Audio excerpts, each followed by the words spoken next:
In this video, we're going to show you the perfect itinerary for New York City. As we mentioned in our complete guide, for a first trip, staying at least 5 days is ideal, but 7 days allow you to explore the city more calmly. That's why we've prepared a super complete 7-day itinerary with the best of New York. If you have less time, you can cut 1 or 2 days, focusing on the first 3 or 4. So let's get started. When is the best time to visit New York? In our opinion, the best times are spring, between April and June, and fall, in September and October. The temperatures are mild, perfect for walking. Summer, in July and August, is hot and crowded. Winter, from November to March, is cold. It might snow.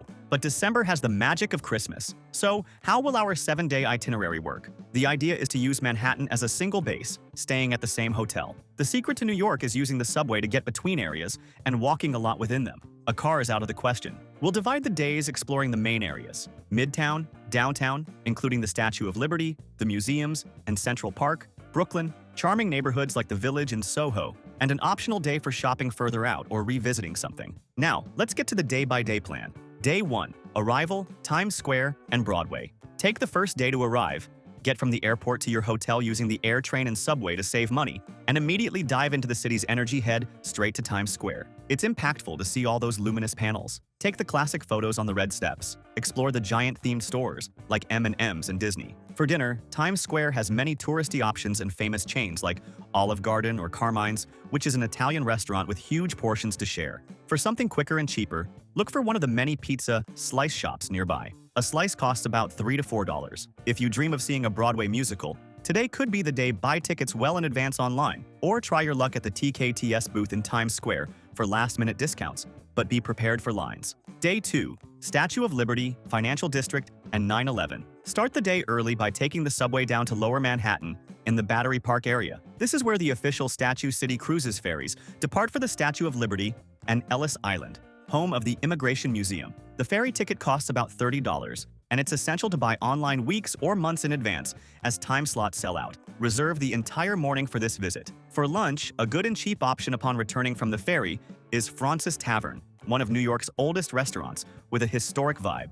Or explore the food trucks around Battery Park. In the afternoon, explore the Financial District. See the famous Charging Bull statue, the New York Stock Exchange from the outside, and walk to the 9/11 Memorial and Museum. Visiting the memorial, where the Twin Towers stood with the pools in their place, is free and moving. Admission to the museum is paid, costing about $33, and is very impactful. Allow ample time if you decide to go in. End the day at the Oculus, the subway station and shopping center with futuristic architecture designed by Santiago Calatrava. Staying in a good area will make your trip much easier. You'll be close to all these tourist spots. As we mentioned in our complete guide, Midtown near Times Square is practical for first-timers. Greenwich Village and Soho have more charm. The Upper West Side is great for museums and the park. We created this custom map, which explains exactly which is the best region. Staying in this marked area, you can't go wrong. We'll leave the link to this map here on the QR code on the screen, and in the video description we created it on the hotel site we always use, as it always has the best prices. There, you can put in your travel dates and see all the hotel options within that location,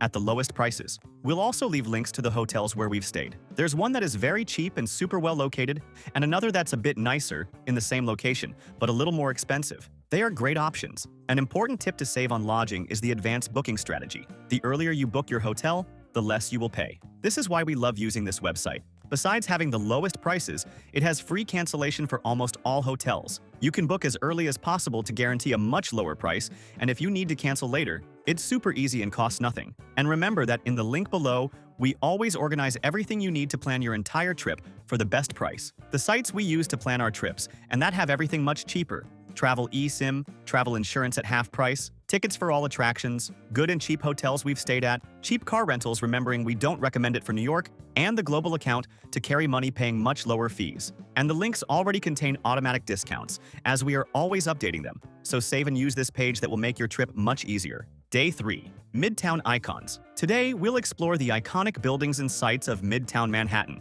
Start by going up one of the observation decks. Top of the Rock is great because it gives you the classic view of the Empire State Building in Central Park. The ticket costs from $40. Book your time slot in advance. Afterward, explore the Rockefeller Center complex. Nearby, visit the imposing St. Patrick's Cathedral. Entry is free. Walk down Fifth Avenue, passing famous stores. Visit the New York Public Library, which has free entry and beautiful halls, and the Grand Central Terminal Station, which is an architectural spectacle. For lunch, a cool option with plenty of choices near Grand Central is Urban Space Vanderbilt. It's a modern food hall with different types of food, like tacos, pizza, and lobster. Lunch there costs around $20 to $30. End the afternoon by going up the Empire State Building if you want the classic experience. The ticket starts at $45, or go to Summit. One Vanderbilt, which is near Grand Central, and has tickets starting at $43 for a modern and interactive view with mirrors. Day 4. Museums and Central Park. Reserve the morning for one of the great museums. If you like general art and history, go to the Metropolitan Museum of Art,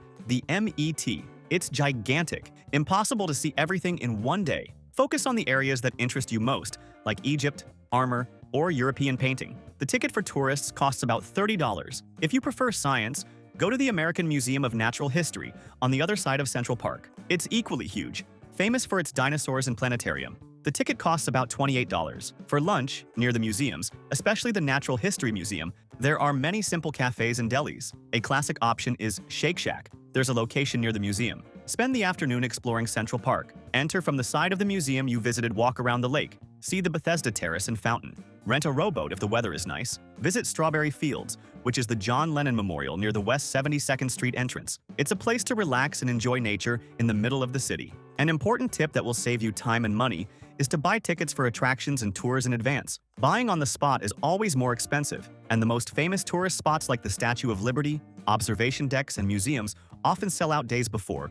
or require reservations. We'll leave the link on the QR code on the screen and in the description to the site, where we always buy tickets and tours for the best price. It's the largest tour site in the world and has practically everything there. Tickets for the Statue, Empire State, Top of the Rock, Summit, Edge, Met, MoMA, Natural History Museum, Broadway shows, subway passes, the bus to Woodbury Outlet, and much more, all at the best price, and you can buy in any currency, saving on fees. And they have free tours that are great, like guided walking tours of the neighborhoods. Day 5. Crossing the bridge to Brooklyn. Today we'll explore another famous borough, Brooklyn. The best way to get there is by walking across the Brooklyn Bridge from Manhattan. Take the subway to the Brooklyn Bridge City Hall station and start your walk across the bridge. The view of the Manhattan skyline is simply spectacular. The crossing takes about 30 to 40 minutes, stopping for photos. Upon arriving in Brooklyn, you'll be in the DUMBO area. It's a revitalized area with cobblestone streets, old warehouses converted into shops and restaurants, and incredible views of the bridges. Take the classic photo on Washington Street with the Manhattan Bridge in the background. Stroll through Brooklyn Bridge Park, which runs along the waterfront. For lunch in DUMBO, pizza is the star. Two classic and highly contested pizzerias are Grimaldi's and Giuliana's Pizza. They are located next to each other and have a historical rivalry. Both are great.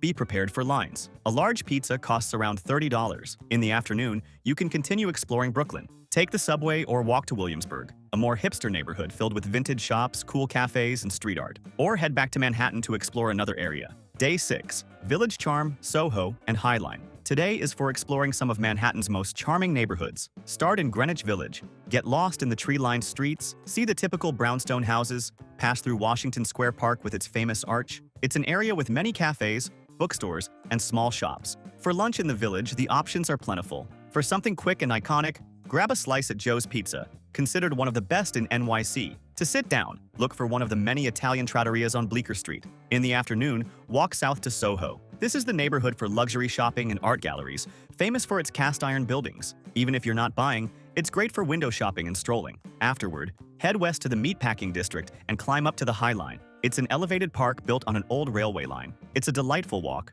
with gardens, art installations, and views of the Hudson River and the modern architecture of the area, like the Hudson Yards complex where the Edge Observatory is located. Walk along the Highline for as long as you like. It runs from Gansevoort Street up to 34th Street. For dinner, the Meatpacking District has many trendy and expensive restaurants. A more accessible and super cool option is Chelsea Market. It's a food market housed in an old biscuit factory, with dozens of food vendors offering seafood, tacos, sandwiches, sweets, and more. Day 7. Shopping or revisiting plus departure. The last day depends on your flight time and interests. Option 1. If your focus is shopping and you want to go to the outlet, set aside the whole day to go to Woodbury Common Premium Outlets. Remember, it takes about an hour by bus to get there and another hour back, so it's an all-day event. Buy your bus ticket in advance. Option 2. If you prefer to stay in the city, take the opportunity to visit something you missed or revisit a place you loved. It could be a museum you didn't have time for, like MoMA, shopping at Macy's or on Fifth Avenue, or simply strolling more through Central Park. Option 3. If your flight is later,